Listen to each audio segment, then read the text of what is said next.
Hey everybody, I'm Blue, and today we are going to return to the alphabet challenge to talk about G-H-I-J. Now, I decided since I'd already talked about two of these letters before to go ahead and add one more, especially since Y and Z are kind of hanging out at the end by themselves at the moment. So, let's go ahead and jump on in. And we are starting with an absolute doozy of an obsession. We have Undertale.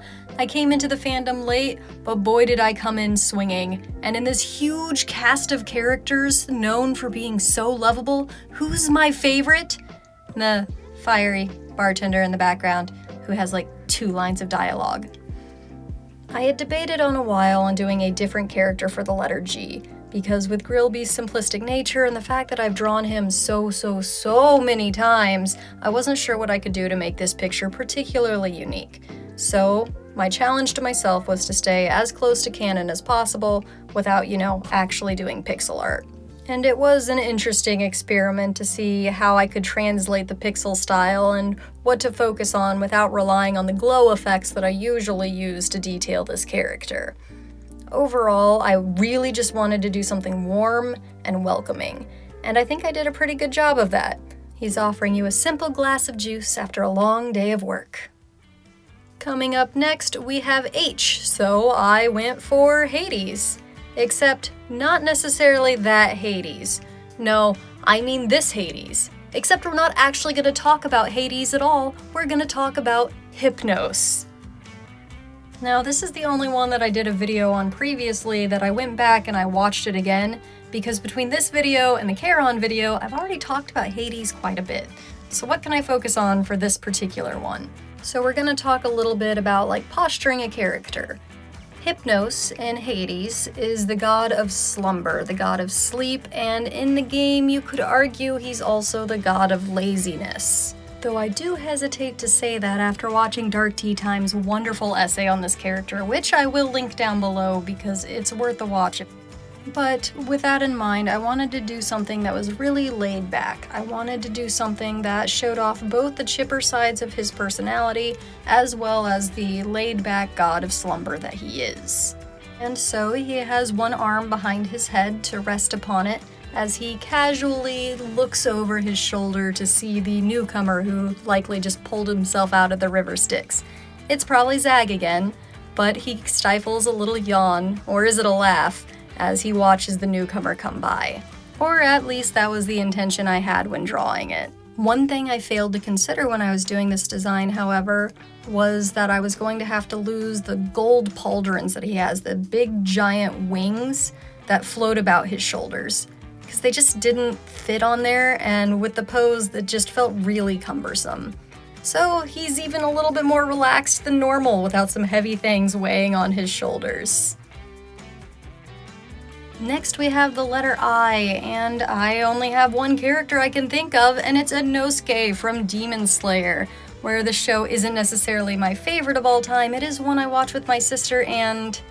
Okay, no. I didn't draw Inosuke. I just couldn't come up with anything particularly clever to show off the absolute feral, insane energy he has. So instead, I did a character from a game I had just finished playing called Great God Grove. An absolutely delightful indie game with an amazing soundtrack. Even though I got spoilers on what happens at the end of this game before I even started, that did not stop me from loving Inspecta. Inspecta is the god of leadership and the newest god in the Grove. As any good leader, they're able to inspire their troops, and they've inspired none more than the Busy Boys, a group of individuals who cause problems throughout the course of the game, not just for you, but for others. But hey, they're doing their best, and they're just trying to serve Lord Inspecta, who, as you can see here, is totally a character 100% deserving of your unwavering trust. Which may be just a little bit of a spoiler, but that little bit of a spoiler is what got me to check out Great God Grove. And if it inspires you to check it out, well, that's all the better, right? Coming in last for this video is the letter J, and with it we have a nostalgic video game for me that I refuse to check out until they do a re-release because I'm terrified it won't be as good as I remember. but we're gonna focus on Jade Curtis from Tales of the Abyss. And despite the fact that I've loved this game and loved this character for so long, I could not think of why I haven't drawn them before. And then I started this and I very quickly figured out why. The answer is, in short, I couldn't figure out how to draw him. I wanted to start off with something like really cool and actiony, you know, really show off this masterful understanding of the world's magic called arts. And that didn't really look right, it didn't feel right. But then as time went on, I still couldn't get it. So I just started drawing dumber and dumber things, making meme art, hoping that I could just find something that fit the character in the way that I wanted it to, even going for something just dramatic and moody. And honestly, none of it worked. Despite my effort and despite my multiple tries, I had to eventually shut down and just draw the boy. And I think that's something what's so good about a challenge like this, is it forces you to just draw the thing. You can't spend forever trying to get what you want, and in my case, I know for a fact any other time I would have just given up on drawing this. So what do? We're gonna focus on the fact that he is known as a necromancer and has quite the bloody backstory. And honestly, I don't think it turned out too bad, despite how hard it was to draw. And there we have it, another set of characters from the Alphabet Challenge, all done. Which one was your favorite? Let me know in the comments down below. And while I'm saying things like that, I was just wanting to say thank you so much for the reception for the Spark and Stone video. It made me really happy, and I'm so excited to continue working on this project and seeing what you guys think of it.